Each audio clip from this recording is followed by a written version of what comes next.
What's going on, Falcons fans? It's your boy Ivan here, back again. I wanted to welcome you guys back to Falcons West. I have to first and foremost apologize for my hiatus. Ended up having a stint with COVID, and I'm finally getting back into my routine of things with between work and home life. So here I am. On Victory Monday, the Falcons finally got their first win of the season versus the New York Giants. And I guess I first wanted to talk about the defensive performance that we had. There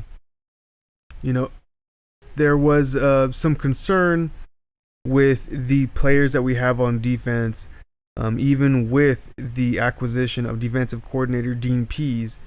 Now, if you've been paying attention here over the last 2 weeks, and I mean by paying attention, I mean more than looking at the box score, because if you just look at the score, we've let up more points in the first two games than the Falcons have ever let up before, letting up, I believe it's 80 points in 2 weeks, which outpaces last year's 78 points. Though that being said, situationally, if you're looking at the details, looking carefully, this team is playing a hell of a lot better. Like, it's night and day difference situationally. First and foremost, Dante Fowler's strip sack. He had one last week against Tampa Bay on Tom Brady, and just yesterday he was able to strip Daniel Jones of the football with about 2 minutes left in the ball game. I believe it was 2:12 left when the ball was snapped. He was held on the play, and he damn near grabbed that football out of Daniel Jones' hands. If he wasn't held, he probably would have grabbed it. Daniel Jones did jump back on the ball, but the following play was third down, and the Giants actually at that time were killing us on the screens. They were moving the ball downfield with ease on screens. I mean, that's just kind of one of those plays that works pretty damn well against this defense. But on this particular play, Deion Jones read it, made the tackle, forced the punt, and the Falcons were able to move downfield and seal the game. That right there is epitomizes situational defense. Get the ball back, give your offense a chance to score, a chance to win the game. That's it right there. Now, previously in this game, you also had at the end of the first half, you had Isaiah Oliver make a huge play on their side of the field. It was around the 40-yard line. Evan Ingram caught a pass. Isaiah Oliver met him pretty much right away, stripped the ball out, picked it up, and was able to get a couple yards on the return. But unfortunately, the offense in that case was not able to score. We ended up, I believe, getting strip sacked ourselves at that point to end the half. But it just goes to show that the defense is making strides and providing us with opportunities to win the game, something that we have not seen from this defense in I don't know how long. And that's the key to defense. It's not exactly going to be the yards given up, even points. It's going to be those key stops on third down, at the end of the halves, to give your offense a chance. And that's something that we have been seeing here from this Dean Pease led defense. That being said, I also got to shout out my boy Grady Jarrett for that first quarter sack on Daniel Jones. That was in the red zone. They were driving. It was, I believe, it was second down as well. Burst through the middle there, took him down, knocked him out of striking position, forcing them to kick 3 points there to start the game. Man, that was huge. Again, I want to again shout out Isaiah Oliver here for his performance yesterday, because he was, a force there on the defense at nickelback. Man, it was very impressive to see him, kind of more so fulfilling that potential that he actually has. That being said, I got to shout out Mad Mike Sports there. If you guys haven't checked him out, please do so. He was probably one of the first to say Isaiah Oliver has what it takes, to be a force on the defense. Also, have to point out the fact that he also mentioned how important situational defense is. and it is showing this year in the 2021 Atlanta Falcons. That being said, man, Michael Walker had a huge pass breakup when the Giants were backed up in their own red zone down at around the 3-yard line. That was a huge play itself. TJ Green stepped up huge in AJ Terrell's absence yesterday. He was all over the place making plays he was right there on his receivers. Every target every time he was targeted, he was there. Our linebacker duo, Foye and Debo did their thing. I think Foye led the team with 9 tackles, 5 assists. Debo had 8 and 5 assists. They both had a tackle for loss, but again, Debo had that one third down stop that just helped, situation to give us the opportunity to, win the game there at the end with a Younghoe Koo field goal. Now that I got that out of the way, we do have to talk about the offense, and as you can tell, I'm a little stressed out because they have not been doing so great as we would like to see or as we're used to seeing. That being said, it's a new regime. It's a new system. We are trying to, I believe, instill a more physical presence on the offense, albeit it doesn't look pretty. It's not as explosive as what you were used to, especially considering Matt Ryan has not completed a pass over 20 yards downfield. He's only attempted 1 this season out of 3 games.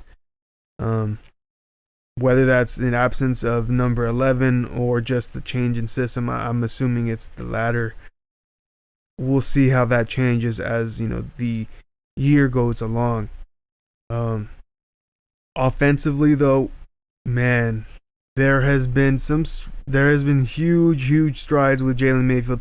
I know it was the New York Giants, I know, but you gotta give credit when credit's due, and he has stepped up. That rookie left guard, he did a tremendous job yesterday at that left guard position. I believe on PFF he's rated at like the 10th or 11th best pass blocking guard at yesterday. So that's improvement, night and day difference. He was just getting blown up those first 2 weeks. So I am super pleased to see that he has made some improvements there. Caleb McGarry, he's got a ways to go still too. He's not a rookie, but it takes time for these offensive linemen to gel and to really become those road graders. That's to become as reliable as we would hope. A lot of linemen take a few years before they're really that guy. So there's still hope that he can become that, but in reality, if there could be some shuffling on the line with Josh Andrews looking to come back sometime soon, and of course we don't know exactly what's going on with Magnus either. But offensively, again, we gotta give props to Cordarrelle Patterson. He has been an absolute game wrecker, just explosive, tough to bring down, all over the place. Whether that's the return game out wide at wide receiver, he caught that screen to set up that field goal at the end of the game. In the run game as well, he's been doing his thing. Very, very comparable to Mike Davis as far as production goes from that position, if not just straight out, outperforming him. Something that most of us did not see coming from CP, man. He has been killing it, man. He obviously is the first quarter MVP on offense, in my opinion. I believe that's pretty widely thought of as well. Matt Ryan, on the other hand, guys, he was lights out in the fourth quarter. I believe he only missed 2 throws in the fourth quarter. He had to let us downfield there at the end. But those first 3 quarters, they were rough. They were rough. Even if whether we had pressure or not, he's been a little antsy back there. He's getting those happy feet a little bit. He's kind of feeling the pressure even when it's not really there. Even when the offensive line's giving him some time, it still feels like he's under pressure, and I would hope to see that settle down a little bit here with, the 14-year vet, former MVP, but he's still getting used to some of these guys up front, and with Hennessy being there full time, again rookie Jalen Mayfield up there on the left side. There's still some comfort issues there. I'm hoping that gets cleaned up here before the season gets too far along, as we do have a pretty tough task ahead of us here next week against the Washington football team. So everyone knows how great of a defensive front that they have. So it will be a bit of a challenge for those linemen and Matt Ryan to be able to make plays when they need to. Again, we need to understand that this is not the same explosive team as we've had in recent years. This is a totally different team. This is a much more of a tough, grinded out type of team. So if you're seeing those big scores, man, I don't expect to win those games. Not this year. We're a team that expects to win those ugly games, those low scoring games, right around 20 points. Those are games that we controlled. Those are games that we want to be in and have a chance to win at the end. Coach Arthur Smith has said it himself, we're not a front runner team. That's not who we are this year. So expect more of these types of games, folks. Those games of 30 and 40 points where we're in a shootout and hoping that our offense can just outscore the other team at the end. That's probably not how this team is going to be. We're going to be winning these low scoring games. It's going to be it looks like we're a defensive led team. So as the defense goes, this offense goes, man. Like situationally, we're a lot better on defense, so this may be a good thing. But again, it takes some type of recognition of that so that you're not disappointed on game day, because I've seen too many of you Falcons fans out here pissed off about the offense ain't doing this, the offense ain't doing that. Get over it. That ain't this team anymore. This team is tough. This team is going to grind it out. And this team is expected to bounce back from their mistakes. So just stick by the team side, man. Be a fan. That's our job as fans, is to stick by the team no matter what is going on. That is our job. Yeah, being a realist, such a cop out, man. Like, your job is to be there to support the team. That's it. No front office really gives a fuck about what our opinions are. Sorry I had to say it, man. They don't care about what we think. That's their job. They get paid to do it. We don't. Simple as that, guys. So, well, I'll be back around here sometime at the end of the week, talk some Washington football team. Man, we've got a lot to improve on. Again, Arthur Smith says it himself. This team is not going to be the same team as that we finish up with. There is improvement is expected week to week, win or lose. So, stick by the team, guys. The Falcons are trying to do something different. They're trying to build a new culture. That old stuff, man, it's not gonna fly anymore. We're not soft anymore. That's not what this team is gonna be. And this is just that first year. This is the first year of the new regime. And I can't tell you how many times I've already seen people calling for that man's job, calling for Matt Ryan's job, and it is sickening.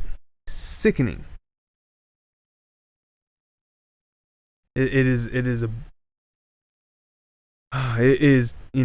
so disheartening, guys, because you guys should realize what the cap situation is. We're over $20 million in dead cap this year. Oh, and only 7.5 or so is belongs to Julio Jones' contract. They haven't been on the team in years. And next year we're looking at paying about $15 million in dead cap just for Julio's contract, but he looks to be the only dead cap number on the books for next year. That's progress. That's about $7-8 million more in our pocket than we had this year. Hopefully we can save some of this cap space that we have. So I believe it's around 2 million, 2.2 this year so far. Hopefully we can save some of that for next year, because we have a lot to do still. I mean, there's gonna be some more changing of the guard next year. It's this team is gonna look a whole lot different here in the next between last year, this year, and next. There's gonna be about 3 different looking teams here. So just guys, calm down. Trust in Arthur Smith and Dean Pease and Terry Fontenot. Just chill out for a minute. The wins will start to stack up. Take it easy. Take a breath. Don't forget to subscribe here at Falcons West. You can find me on Instagram, Twitter. Started TikTok too. Not too much content there just yet, but you can find me anywhere. Appreciate you guys. Don't forget to like and subscribe, guys. Thanks again.